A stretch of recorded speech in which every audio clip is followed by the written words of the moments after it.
Bien, lección nueva. Vamos a empezar hoy. Lección número 2 de este libro que estamos viendo. ¿Dónde empieza cada una de nuestra historia? Cada una de nuestras historias, ¿dónde empieza? Al nacer, ¿no? Pues vamos a hablar del nacimiento, ¿verdad? De la encarnación del Señor Jesucristo, de esa providencia milagrosa de Dios en la encarnación del Señor Jesucristo. El tema del nacimiento del Señor Jesucristo, nosotros nos acordamos de ello, ¿cuándo? En Navidad. En Navidad. Esa es la realidad. Nos acordamos de ello en Navidad. Sin embargo, deberíamos de acordarnos de ello cada día del año, no solo en la Navidad, ¿verdad? Vamos a ver cómo el nacimiento del Señor Jesucristo se produjo en un determinado momento y vamos a intentar entender que antes del nacimiento del Señor Jesucristo había habido muchas cosas. Es decir, el comienzo del mundo no empieza con la encarnación del Señor Jesucristo, con el nacimiento como hombre del Señor Jesucristo. Hubo miles de años de historia anteriores a ese hecho y eso influyó en la forma en la que las personas que estaban en ese momento percibieron ese momento. Vamos a hablar también del nacimiento virginal del Señor Jesucristo, motivo también de controversia, de gente que intenta atacar, ¿verdad?, esa doctrina de la misma manera que Satanás cogió y atacó a Eva en los principios. ¿Recordáis al principio cómo atacó Satanás a Eva o cómo tentó Satanás a Eva? ¿Qué introdujo en Eva Satanás? La duda, ¿verdad? ¿Qué dice ahí el texto?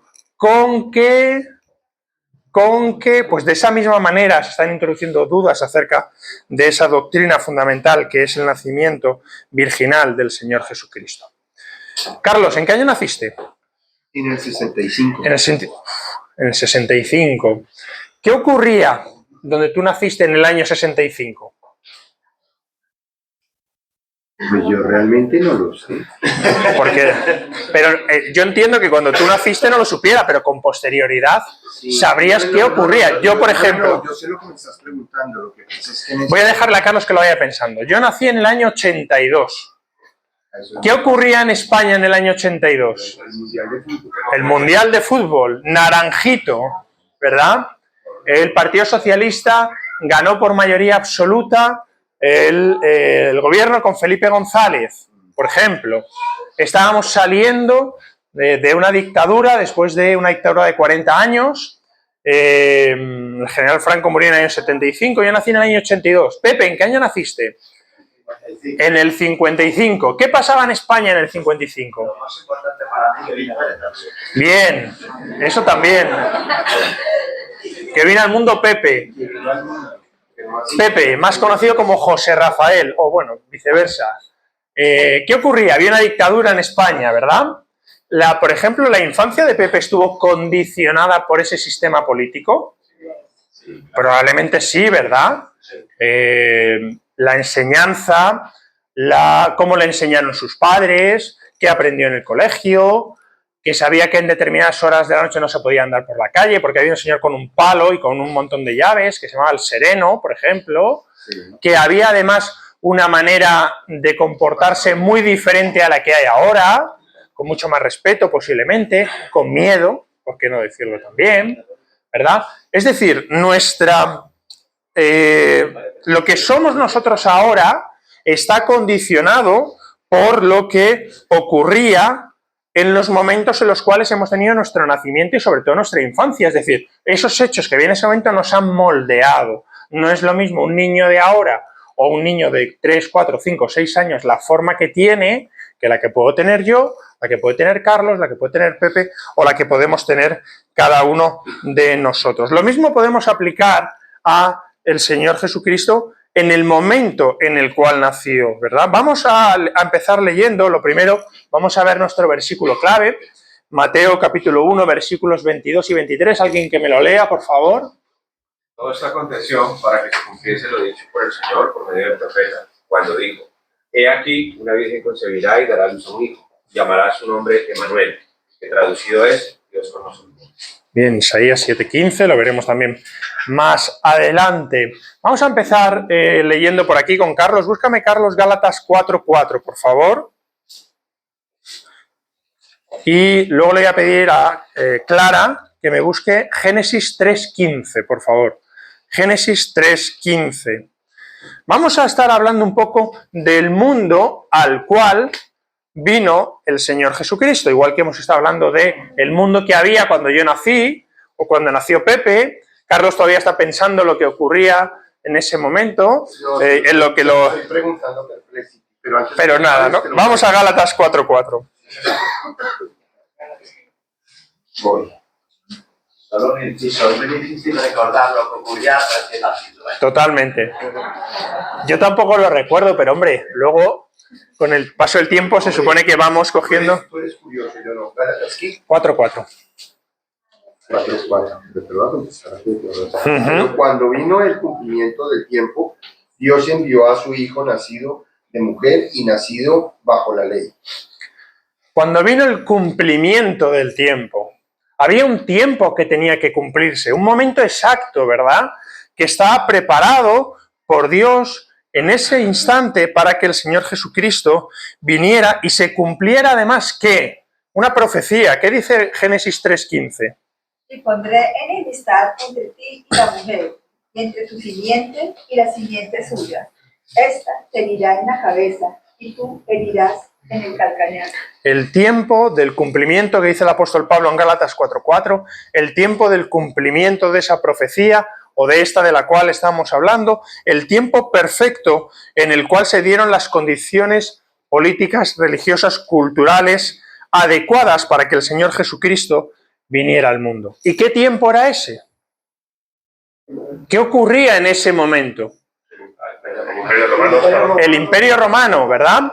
Podemos decir que el Imperio Romano, que Roma era el imperio dominante en lo que era el mundo conocido en ese momento, el mundo más avanzado, que es, digamos, todo lo que tiene que ver con Europa y alrededor del Mediterráneo, ¿verdad? Roma estaba en un momento de absoluta expansión. Estamos hablando de año cero, digamos, de nuestra era, aunque, bueno, no es exacto.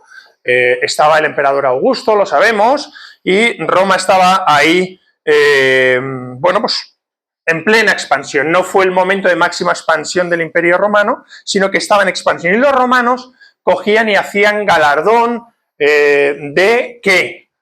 ¿Por qué se caracterizaba el Imperio Romano? ¿El que he oído por ahí? En ese momento no, porque el imperio estaba en expansión. El Imperio Romano se caracterizó porque tenían un orden administrativo muy importante, se caracterizó también por una serie de leyes. De hecho, el derecho romano ha llegado hasta nuestros días. La base del derecho de prácticamente todas las países avanzados está basado en el derecho romano. Y en otra cosa muy importante, ¿en qué se basaba el Imperio Romano? En su poder militar, ¿verdad? Tenían un poder militar, el poder de sus ejércitos. Sin embargo, este imperio tenía muchas fallas, ¿verdad? Tenía muchos huecos, tenía muchas dificultades. La primera de ellas es que 2/3 partes de la población que vivía en el Imperio Romano eran esclavos. ¿Y eso qué hacía? Que había una parte muy importante de personas que no tenían que rendir cuentas a nadie de lo que hacían con esos esclavos. Podían coger y los podían maltratar, los podían hasta matar, ¿vale? Y eso además les daba tiempo a estas personas que tenían esos esclavos para vivir de una determinada manera, que era ¿cuál? Una manera generalmente lujuriosa, ¿verdad? Era un tiempo donde, igual que el Imperio Romano, digamos, hacía gala de ese derecho romano, de esas leyes, de ese poder, también era un imperio que para muchos de esos ciudadanos, o para esos ciudadanos, lógicamente, de una clase superior, tenían una vida de pecado, ¿verdad? Tenían una vida lujuriosa. Eran gente que disfrutaba ¿cómo? ¿Cuáles eran los divertimentos en ese momento? El circo. ¿Y qué ocurría en el circo? No había ahí payasos tiqui-tiqui, ¿no? Luchas de gladiadores. O sea, la gente disfrutaba con la muerte. Era lo que había en ese momento. Fijaros, el filósofo Séneca, que fue contemporáneo en sus primeros años, lógicamente, el Señor Jesucristo, decía: el apetito por el pecado aumenta diariamente. El sentido de vergüenza disminuye. Los crímenes ya no son secretos, se pasean taconeando delante de los hombres. O sea, fijaros hasta qué punto estábamos en ese momento. Era un imperio que por un lado era un ejemplo de orden, de leyes, pero por otro lado era un ejemplo y era algo de pecado, de lujuria, de muerte. ¿Y qué ocurría a nivel de religión en ese momento? A nivel religioso, en el Imperio Romano. Adoraban a muchos dioses. Adoraban a muchos dioses. Habían heredado una religión procedente de los griegos, ¿verdad? Hay mucho paralelismo.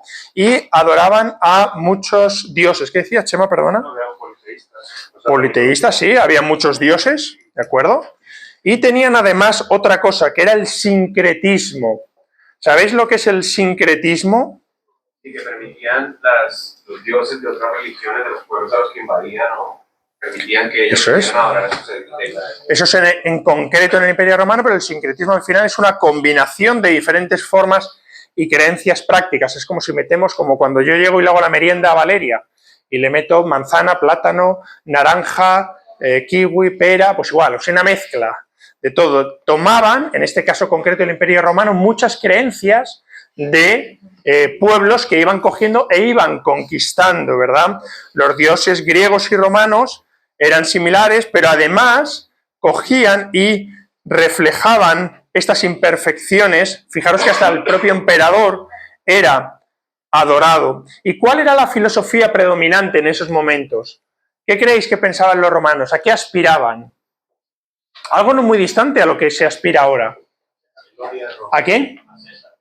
¿Aspiraban a ser César? Bueno, pero ahí eso estaba muy limitado. Aspiraban a ser felices. Hedonismo. Epicureísmo, ¿vale? Esa aspiración a la felicidad. ¿Y eso qué llevaba? A desenfreno. Lujuria. Prácticas sexuales que no correspondían, lógicamente. Pablo se refirió a ellos, alguien que me busque por aquí. Darvis, ¿me puedes buscar Efesios 2:12? Ellos estaban de una determinada manera. Efesios 2:12. Esto que hemos estado hablando, lo que se busca de sincretismo, de esa mezcla de coger y combinar diferentes formas de creencias y prácticas, no es algo tampoco diferente a lo que ocurre hoy en día. Nosotros muchas veces, no hablo de nosotros, hablo en general, ¿de acuerdo? Intentamos adaptar la fe y práctica que dice la palabra del Señor con otros conceptos y valores humanos para intentar hacerlos como más light, como más pasables. En lugar de darle yo a la niña la fruta en total, se la paso por el mini primer y así le entra mejor. Pues esto es igual. Hoy en día muchas iglesias están pervirtiendo lo que dice la palabra de Dios, incorporando determinados conceptos mundanos para hacerse más pasable la religión. Y eso es lo que ocurría también en ese momento. ¿Qué dice Efesios 2:12? En aquel tiempo estaban sin Cristo, alejados de la ciudadanía de Israel y ajenos al pacto de la promesa, sin esperanza y sin Dios en el mundo. Ajenos al pacto de las promesas, sin esperanza y sin Dios en el mundo. ¿Qué decías, Lizardo? ¿Qué te corté antes? ¿Nada? Venga, pues seguimos. Y hemos visto cómo eran las religiones del mundo en ese momento. El mundo en ese momento era Roma, ¿vale? No entramos en lo que era China, cosas de... Estamos hablando de que el mundo, en ese momento el mundo al que vino el Señor Jesucristo era Roma. ¿Y cómo estaba el pueblo judío? ¿Cómo estaba la religión judía? Distante de Dios. Ellos podían coger y en ese momento, si miraban hacia atrás, como hemos hecho nosotros, mirando pues al pasado, en mi caso, Pepe, que hemos hablado, ellos podrían mirar al pasado y verían una herencia, ¿qué? Una herencia de liberación, tenían una herencia, ellos eran orgullosos de la herencia que tenían de sus padres, ellos habían recibido el privilegio de la revelación por parte de Dios, tenían el conocimiento de la voluntad de Dios y conocían además el plan de Dios para el mundo. Ellos habían tenido el privilegio de ser la transmisión de las bendiciones de Dios al mundo. ¿Pero qué habían hecho? Habían fallado, ¿verdad? Habían fallado. Lo expresa también el Señor Jesucristo. Vamos por ahí, hermana, ¿me puedes buscar Mateo 23:15, por favor? Mateo 23:15. Ellos habían cogido y teniendo todos esos privilegios, conociendo por parte de la ley de Moisés, los salmos y los profetas, habían recibido esa revelación divina, conocían el plan de Dios, pero habían fallado. Únicamente, pasa Roberto, que aquí tenemos sitios sin problemas, ahí también. Ellos habían fallado, habían conseguido alguna cosita, pero no habían conseguido transmitir el mensaje de Dios. ¿Qué dice Mateo 23:15? Ay de vosotros, escribas y fariseos, hipócritas, ¿por qué recorréis mar y tierra para hacer un prosélito? Y una vez hecho, le hacéis 2 veces más hijo del infierno que vosotros. Ellos cogían y recorrían mar y tierra para hacer un prosélito. ¿Qué es un prosélito? Es un judío, o sea... En general, ¿qué es un prosélito? Un gentil convertido al judaísmo. Un prosélito es alguien que se incorpora a una religión, ¿vale? No, esto es un caso muy concreto, ¿de acuerdo? En el caso del judaísmo sería un gentil que se incorpora, pero puede ser cualquier otra persona. Un prosélito es aquel que deja lo que tiene y se incorpora a una determinada religión. Entonces, ellos no habían cogido y habían recorrido cielo y tierra para llevar a alguien al Señor, sino ¿para qué? Para hacer un prosélito, para incorporarlos a su religión, a su tradición, al judaísmo, ¿verdad? ¿Y qué dice el Señor Jesucristo? Habéis hecho un prosélito, pero lo habéis hecho, dice el texto, 2 veces más hijo del infierno que vosotros. Ellos tenían las bendiciones del Antiguo Testamento, ¿verdad? Pero eran un pueblo independiente. ¿El pueblo judío era un pueblo independiente? No, era un pueblo conquistado, ¿verdad? Era un pueblo que además había cogido y había empezado a añadir y a quitar. Tenían ellos la palabra de Dios, el Antiguo Testamento, como hemos visto, pero habían empezado a añadir y a quitar determinadas cosas. Se habían desarrollado una serie de sectas, ¿verdad?, en ese momento, de distintas características. ¿Cuáles eran esas sectas que había en ese momento? Por ejemplo, venga, vamos por partes. Saduceos, habéis dicho. ¿Qué decían los saduceos? No creían en los ángeles, No creían en aquellas cosas que eran como irracionales, podemos decir, ¿verdad? No creían en los ángeles, por ejemplo, Hechos de los Apóstoles nos habla de ellos. Sí, pero estamos con los saduceos, ahora vamos también con eso, ¿vale? ¿Qué más decían los saduceos? No creían en los ángeles. Otro tema importante, no creían en la resurrección, correcto. No creían en la resurrección de los muertos. Alguien que me busque Mateo 22:23, por favor. Mateo 22:23. Dale, Lizardo, si lo tienes. Aquel día vinieron a él los saduceos que dicen, no hay resurrección, y le preguntaron, diciendo, maestro, Moisés dijo, si alguno muriere sin hijos, su hermano se casará con su mujer y levantará descendencia a su hermano. Bien, dice ahí el texto, no creían en la resurrección, es decir, no creían en aquellas cosas, en aquellos eventos que podemos considerar irracionales, ¿de acuerdo? ¿Qué más? ¿Eran legalistas, por ejemplo, los saduceos? No, no eran legalistas los saduceos, rechazaban también las tradiciones humanas y era la secta que en los tiempos del Señor Jesucristo dominaba el templo. Los principales sacerdotes eran saduceos. ¿Qué otras sectas habría en ese momento? Hemos hablado ahora de ellos, los fariseos. Y los fariseos eran iguales que los saduceos, o sea, tenían ahí más o menos los mismos, ¿no? Eran más estrictos. Eran posiblemente justo el polo opuesto. Ellos eran de tradiciones, de ellos hablan en los evangelios que habían incorporado determinadas tradiciones humanas. Alguien que me busque, por favor, Mateo 15, 1 y 2. Mateo 15, 1 y 2.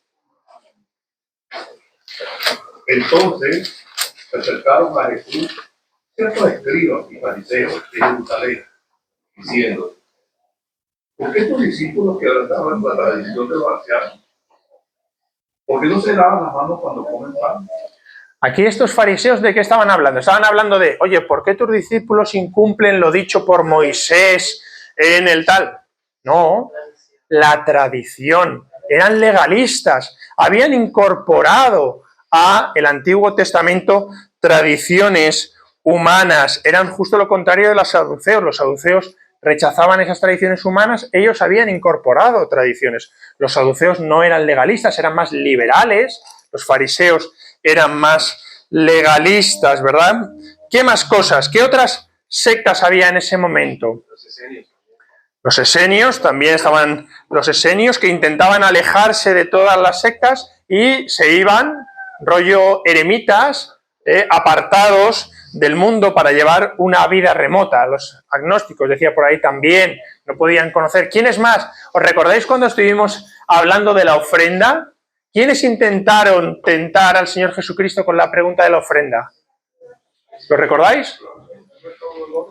No, era una secta en concreto, era una secta política además, no religiosa. No, los herodianos, Mateo 22, alguien que me busque, Mateo 22, versículos 16. Sí, porfa.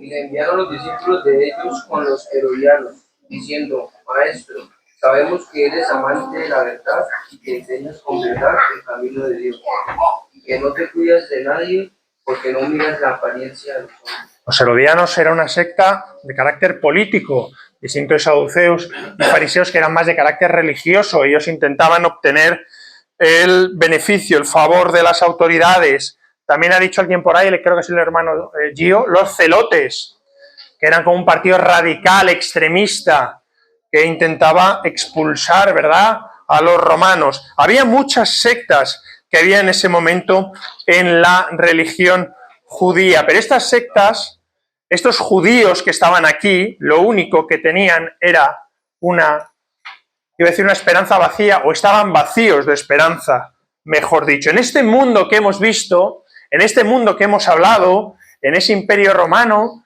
en esa religión politeísta o de muchos dioses, en ese sincretismo que había en el imperio romano, en este pueblo de Israel que hemos estado viendo con todas esas sectas, en ese momento vino el Señor Jesucristo al mundo. En medio del desastre. Bueno, habría que preguntar si a lo largo de la historia no ha habido algún momento que no haya desastres. Pero bueno, y ya hemos visto cuál era el contexto que había en ese momento. Y ahora yo pregunto, ¿a quién esperaban los judíos? Al Mesías. Al Mesías, una palabra hebrea. Al Mesías. ¿Y qué esperaban de ese Mesías? Que derrocaran a los romanos. Es decir, esperaban que un líder, digamos, ¿verdad? Bien, esa sería una idea, un líder militar. ¿Qué más? Restaurar el reino de Israel. Ahora veremos a ver textos sobre eso también. ¿Qué más? Tengo una pregunta. ¿Los judíos no habían sido como perseguidos o obligados a creer en la religión griega?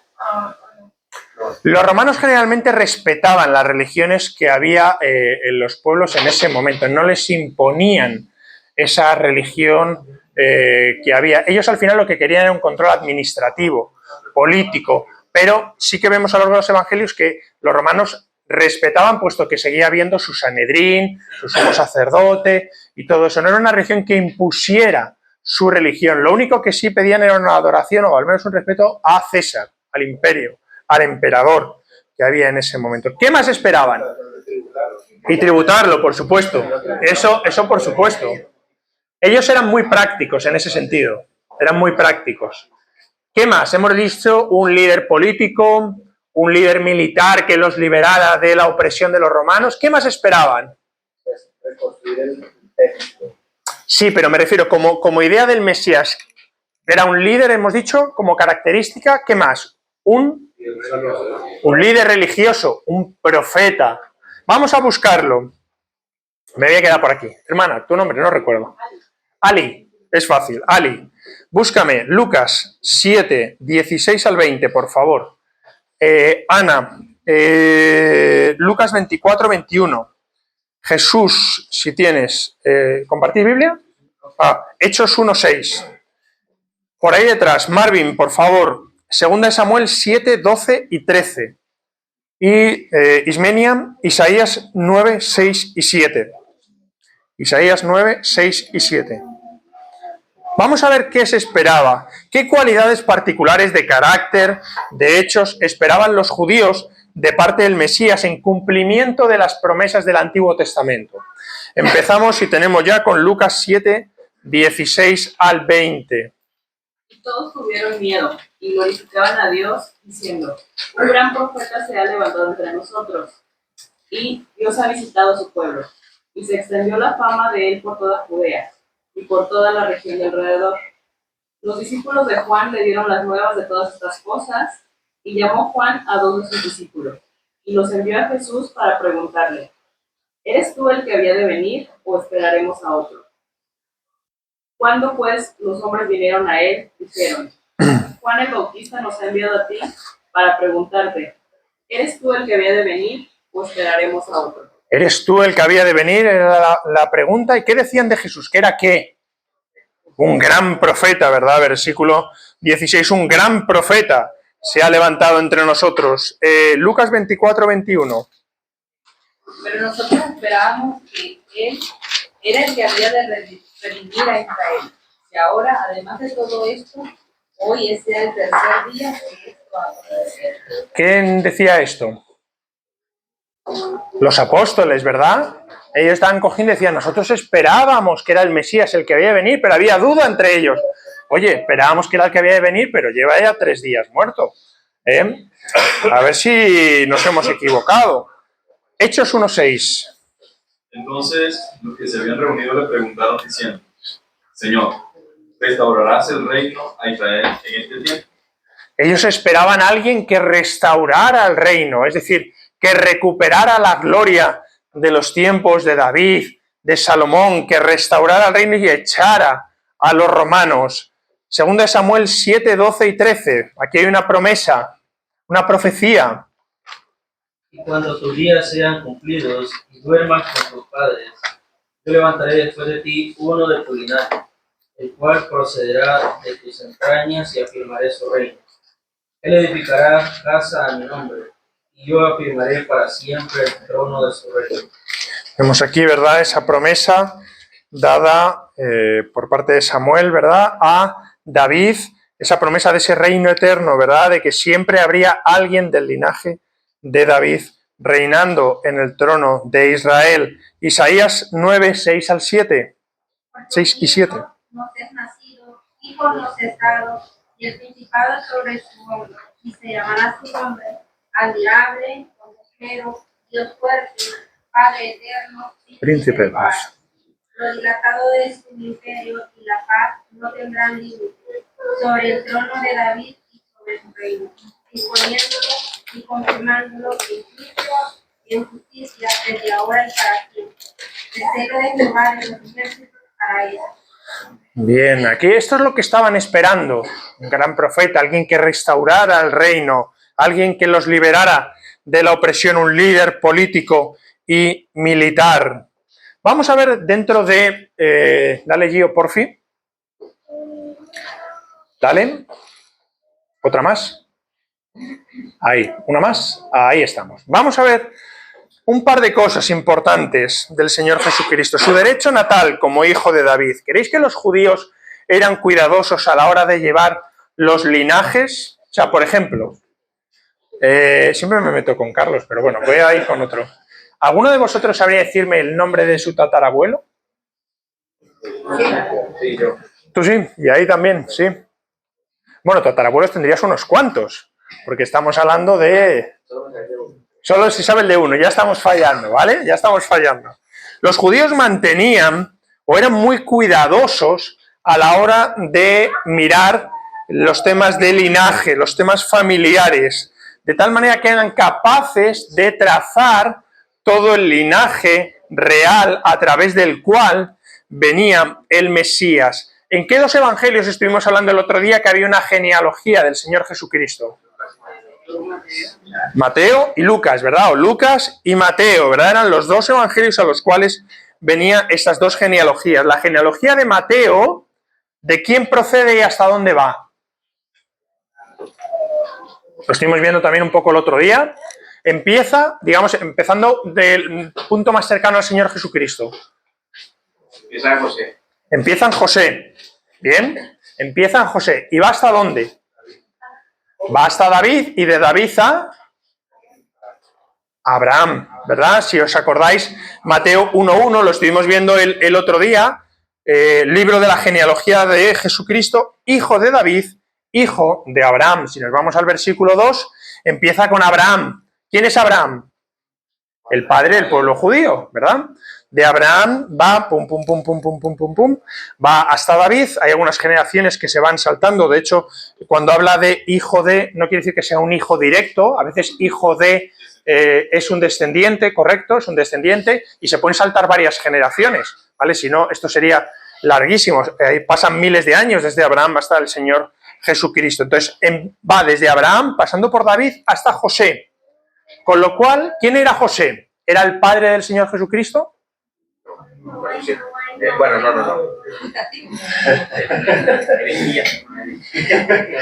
No era el padre físico, biológico, ahora también hablaremos de ello, pero sí era su padre legal, ¿vale? Su representante legal, su padre legal. Por lo tanto, ahí tenemos la genealogía del Señor Jesucristo, donde nos identifica el linaje real del Señor Jesucristo a través de David y de José como su padre legal. Y la genealogía de Lucas, ¿a través de quién va?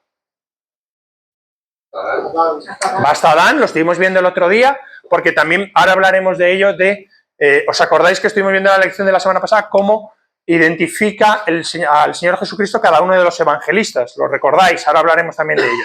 Hemos dicho que va desde Adán hasta ¿dónde? ¿Hasta José? Hasta María. Hasta María. Hasta María. Va hasta María, vamos a verlo. Nos vamos a Lucas, capítulo 3. Lucas, capítulo 3. Si yo no me equivoco, desde el versículo 23 hasta el 38, ¿vale? Va a través de María. Ahí lo vamos viendo uno a uno, hijo de José, pero va a través, la genealogía está hecha a través de María. Y aquí estamos viendo ya la genealogía o el tema biológico a través de José, linaje real, padre legal de Jesús, mientras que la ascendencia física del Señor Jesucristo a través de María, que también va hasta David. Por lo tanto, el Señor Jesucristo tiene ese linaje real por un tema legal a través de su padre legal, José, y por un tema biológico a través de su madre. Si nos vamos a Mateo, otra vez, habría que leer las genealogías, no lo vamos a hacer ahora, lo podéis leer en casa tranquilamente, pero fijaros qué curioso que la genealogía de Mateo era habitual que en ese momento, voy a reformular mi pregunta, ¿qué papel tenía la mujer en ese momento?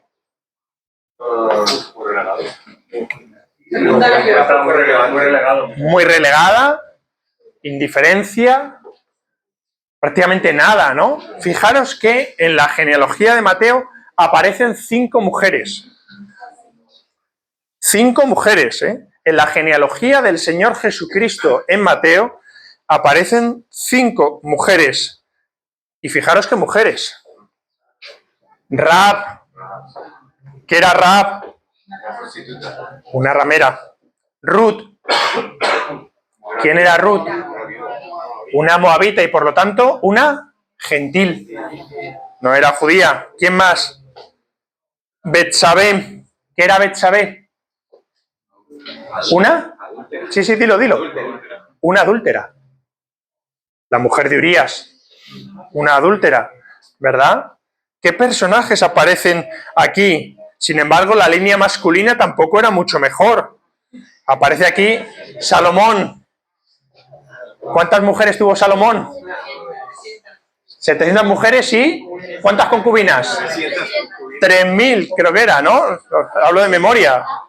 Concubinas. Aparece también otros aquí, Manasés, uno de los peores reyes de Israel, Amón, Jeconías, que tenía además una condenación especial, Jeremías 22, 24 al 30. Sin embargo, el Señor Jesucristo, esto lo que nos enseña es que vino a identificarse ¿con quién?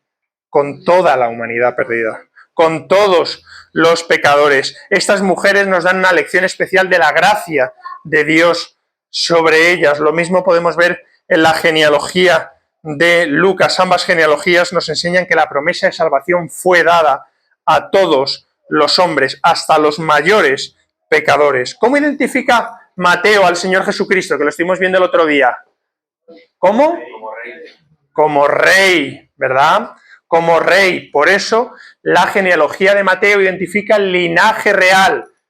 José, padre legal, es el linaje real y va de David a Abraham. ¿Y cómo identifica Lucas al Señor Jesucristo? ¿Cómo? ¿Estuvimos viendo el otro día? ¿Hijo de? No. Hijo del hombre. Hijo del hombre. Lucas está dando un mensaje para todos los hombres. Por eso traza su linaje desde María, pasando por David hasta, hemos dicho, Adán, que es el padre de todos los hombres, ¿verdad? Estas genealogías debería haber sido suficiente para que los judíos vieran que el Señor Jesucristo era ese descendiente de David, ese Mesías, era apto para ocupar el trono de Israel, que hemos leído antes, creo que ha sido Ismenia, me parece, no, creo que ha sido Marvin, el que ha leído 2 de Samuel, capítulo 7, versículos 12 y 13, esa promesa dada por Samuel a David. Por lo tanto, podemos ver ese derecho natal como hijo de David por parte de su representante legal, de su padre legal José, y por parte biológico de su madre María. Ismenia, tenías por ahí Isaías 7, 14, 15, ¿verdad? No sé si lo tienes otra vez. El 14. Vamos con el siguiente. Hermano Gio, si me puedes dar la siguiente, por favor. Dale. Su nacimiento virginal. Como hemos dicho, este ha sido un tema o una doctrina que algunos han querido ver como polémica. El nacimiento virginal del Señor Jesucristo. ¿Qué dice Isaías 7, 14? Por tanto, el Señor mismo os dará señal. He aquí que la Virgen concebirá y dará a luz un hijo y llamará su nombre Emmanuel. Comerá mantequilla y miel hasta que sepa detestar lo malo y escoger lo bueno. Aquí en este texto podemos ver el cumplimiento, ¿verdad?, de una promesa, de las profecías que había. Este niño iba a ser un niño que no sería común, ¿verdad? ¿Y de qué manera nacería ese niño? Vemos en este texto. Este niño que tendría un reino eterno, que tendría unas características divinas. ¿A través de qué vendría? De una virgen, ¿verdad? Sería nacido de mujer, este niño excepcional, en cumplimiento de esa promesa que también ha leído Clara al principio, de Génesis 3:15, ¿verdad? Es la primera promesa, además, que se realiza a una mujer con relación al nacimiento de un hijo, vendría a través de una virgen. Y esta promesa hecha a Eva en Génesis 3:15, volvemos otra vez a ese texto. Uy, se me cae por aquí. Alguien que lo tenga, por favor, Génesis 3:15.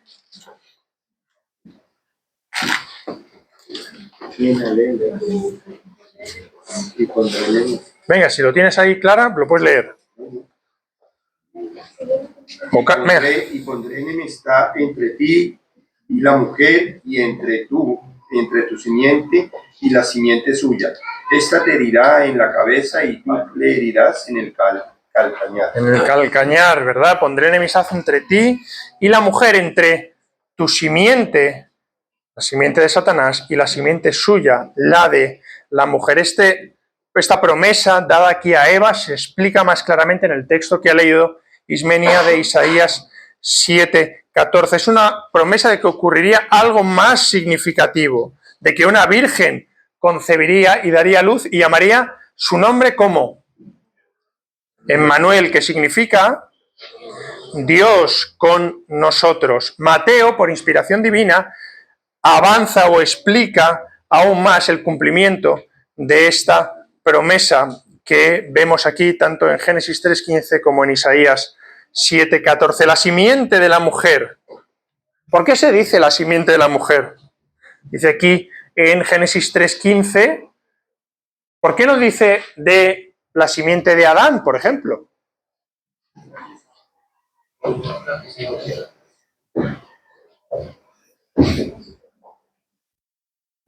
O por qué, por ejemplo, hemos leído antes Gálatas 4:4, el apóstol Pablo habla de que cuando vino el cumplimiento del tiempo, Dios envió a su Hijo, ¿qué dice? Venga, alguien que lo diga, que no sé quién lo ha dicho, por ahí. Nacido de mujer. No vendría por voluntad de varón, por el Espíritu Santo. Es decir, no entra la influencia de la simiente del varón, ¿verdad? Es una virgen, hemos hablado. Hay que tener en cuenta que esta polémica no viene, o estas doctrinas no vienen porque a uno se le ocurre en ese momento, ¿vale? La palabra hebrea que se utiliza en Isaías 7:14 como virgen se identifica con una mujer no casada. Con una mujer no casada. Y eso ha dado pie a que algunos piensen que María, en este caso, efectivamente no había conocido, ¿vale? No estaba casada con José, pero igual no podía ser un nacimiento virginal. Sin embargo, la explicación que da Mateo, luego el apóstol Pablo también, y todos los textos que vemos aquí, desde Génesis 3:15, la simiente de la mujer, ¿vale?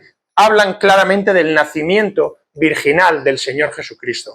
No hay duda respecto a ello. Génesis 3:15 hemos visto, hemos leído también Isaías 7:14, Gálatas, de nuevo, 4:4. Vamos también, alguien que me busque, por favor, Romanos 9:5. Romanos 9:5. La simiente del hombre no está involucrada. Por eso está hablando en todos estos textos la simiente de la mujer, simiente de la mujer. ¿Qué dice Romanos 9:5? ¿De quiénes son los patriarcas? De los cuales, de quienes son los patriarcas, de los cuales, según la carne, vino Cristo, el cual es Dios de todas cosas, bendito por los siglos. Amén. Según la carne vino Cristo. Es decir, este pasaje nos recuerda que el Señor Jesucristo vino a través de las genealogías de Mateo y de Lucas que hemos estado viendo, pero solo su cuerpo físico, ¿de acuerdo? Porque Él es Dios. Vino a través de mujer, físicamente hablando, pero es Dios y es bendito para siempre. Esta declaración de Pablo, de nuevo, coge y apoya ese nacimiento virginal de Cristo. Si nos vamos también al texto en Mateo, al principio, también nos está hablando de ello cuando habla del nacimiento del Señor Jesucristo, ¿verdad? Mateo capítulo 1, versículo 18, ¿verdad? Dice, el nacimiento de Jesucristo fue así, estando desposada María, su madre, con José, antes de que se juntasen, se halló que había concebido del Espíritu Santo. Es decir, no hubo una intervención de un hombre en el nacimiento del Señor Jesucristo. Fue humano porque fue nacido de mujer, pero a la vez sabemos que es Dios porque la concepción procede del Espíritu Santo. Vamos a Lucas 1:35. Alguien que me busque también, por favor, Lucas 1:35. Respondió el ángel, le dijo, el Espíritu Santo vendrá sobre ti y el poder del Altísimo te cubrirá con su sombra, por lo cual también el santo ser que nacerá será llamado Hijo de Dios. Vemos aquí, ¿verdad?, esa anunciación que realiza el ángel Gabriel a María y cómo le dice que el Espíritu Santo vendrá sobre ti y el poder del Altísimo te cubrirá con su nombre. Por lo tanto, el Señor Jesucristo sería llamado Hijo de Dios. No hay duda acerca de este tema. Vamos a parar aquí, que ya son las 12. La próxima semana continuaremos hablando de las características que nos habla Isaías 9, 6 y 7 de este niño y seguiremos hablando también de otros temas como las reacciones que hubo ante su venida. ¿Alguna pregunta o cuestión o aportación? Nada, pues paramos aquí media